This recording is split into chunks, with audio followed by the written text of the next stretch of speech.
پڑھ کر خراب ہو جاتے ہیں یا اکڑ کر ڈول ہو جاتے ہیں، کبھی ہڈیاں خود بخود ٹوٹ جاتی ہیں، شاذ و نادر فالج و استفا بھی ہو جاتا ہے۔ اس درجہ مرض میں کبھی بعض مریض سال ہر سال تک زندہ رہتے ہیں، لیکن بعض میں علامات شدید ہو کر تیسرا درجہ شروع ہو جاتا ہے، جس کی علامات سے بھی آگاہی دیتے جائیں۔ آپ کو ویڈیو میں علامات درجہ 100 کہہ سکتے ہیں آپ اس کو۔ اس درجہ میں مرض میں ہاتھ بھی مبتلا مرض ہو جاتے ہیں، چنانچہ ہاتھوں کی انگلیاں سن ہو جاتی ہیں اور کیفیت کلائی اور شانہ تک پھیل جاتی ہے، جس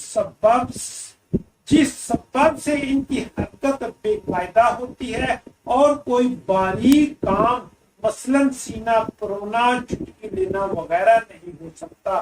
اگر مریض آنکھ بند کر کے اپنا ہاتھ ہلائے تو اسے یہ نہیں معلوم ہوتا کہ کس طرف ہاتھ پھیرتا ہے۔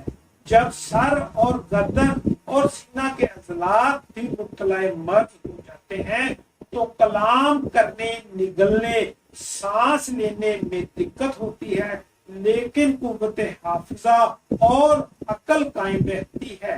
لیکن جب مرض بہت زیادہ بڑھ جاتا ہے تو تمام عضلات مسترخی و مفلوج ہو جاتے ہیں اور مریض چلنے پھرنے سے بالکل عاری ہو جاتا ہے اور دماغی افعال میں بھی فرق آ جاتا ہے۔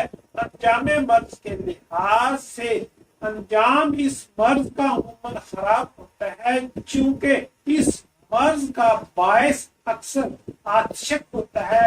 اس لیے مرض کے درجہ اول میں آتشک کی رعایت سے علاج کیا جائے تو بہتری کی امید ہوتی ہے، لیکن اگر آنکھ کے پردہ نورانی یا اسبا مجوفہ کی خرابی سے بصارت میں فرق آنے لگے تو عموماً بصارت کے زائل ہی ہو جانے کا اندیشہ ہوتا ہے۔ مناسب علاج معالجہ سے یہ مرض 8-10 برس بلکہ 15-20 برس تک پہلے درجے میں رکا رہتا ہے، لیکن کبھی اس قدر جلد ترقی کر جاتا ہے کہ 6 ماہ کے عرصہ میں ہی مریض کو اٹھنے بیٹھنے سے معذور کر دیتا ہے۔ موت اس کڑ عوارض مثلا نمونیا، سرخ باردہ یا فالج یا عضلات تنفس سے دم گھٹ کر یا گردہ مسانہ کے امراض یا ضعف گردہ نکاحت سے لاحق ہوا کرتی ہے۔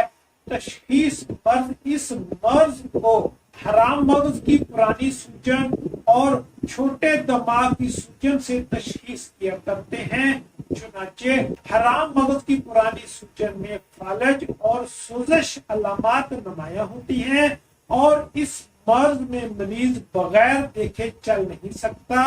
دونوں پاؤں ملا کر کھڑا کیا جائے تو آنکھ بند کر کے بلا سہارے کھڑا نہیں ہو سکتا اور نہ یہ بتا سکتا ہے کہ پاؤں کس جانب رکھا ہے۔ اٹھنے کی جھٹک یعنی بھی جرک زائل ہو جاتی ہے اور چھوٹے دماغ کی سوجن میں بار بار کہہ آتی ہے۔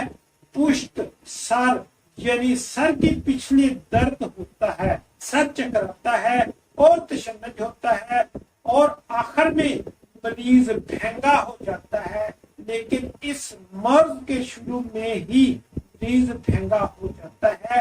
علاج بتانے سے پہلے چینل پر نئے آنے والے محترم احباب سے گزارش ہے کہ ہمارے اس چینل کو سبسکرائب کریں اور بیل آئیکن کو ضرور پریس کریں تاکہ ہر نئی آنے والی ویڈیو آپ تک پہنچتی رہے۔ مریض کو چاہیے کہ اعتدال کی زندگی بسر کرے، اپنے معمولی کام کاج میں مصروف رہے، لیکن زیادہ کام کاج خصوصاً دماغی محنت نہ کرے اور حتی المکان فکر و تردد اور رنج و غم سے آزاد رہے۔ اعتدال سے ہلکی ورزش بھی کرتا رہے، لیکن نہ اس قدر کہ جس سے تکان پیدا ہو غذا لطیف اور ذو ہضم اور پرورش کنندہ ہونی چاہیے، شراب نوشی سے مکمل پرہیز کرنا چاہیے، تمباکو نوشی سے بھی اول تو قطعاً پرہیز ہو ورنہ بہت ہی کم استعمال ہو، حجامت سے بھی اگر قطعاً پرہیز کیا جائے تو بہتر ورنہ نہایت ہی اعتدال سے کی جانی چاہیے۔ مریض کو سردی اور بھیگنے سے بچنا چاہیے، لباس گرم پہننا چاہیے، مٹھی چاپی اور مالش کرانی بھی مفید ہوتی ہے۔ اگر پیشاب کی رکاوٹ اور مثانہ کی کوئی تکلیف واقع ہو، مریض کو چاہیے کہ 2 گھنٹہ کے بعد پیشاب کرنے کی عادت اپنائیں۔ اگر پیشاب خود بخود نہ آئے یا بند ہو جائے تو سلائی یعنی کیتھیٹر سے نہایت صفائی اور احتیاط سے خارج کرنا چاہیے۔ اگر سوزش مثانہ یا حبس و تفن بول کی شکایت ہو جائے تو یوٹرین بمقدار 7 گرین دن میں 2-3 بار دینی چاہیے۔ انتڑیوں کو صاف کرنے یا رفع قبض کے لیے پانی اور صابن کا حقنہ یعنی انیمیا کرنا چاہیے، چونکہ 90% اس مرض کا باعث آتشک ہوتا ہے، اس لیے رفع آتشک علاج کرنا چاہیے۔ اللہ تعالیٰ کی ذات مبارکہ ہم سب پر حاضر نصر والسلام۔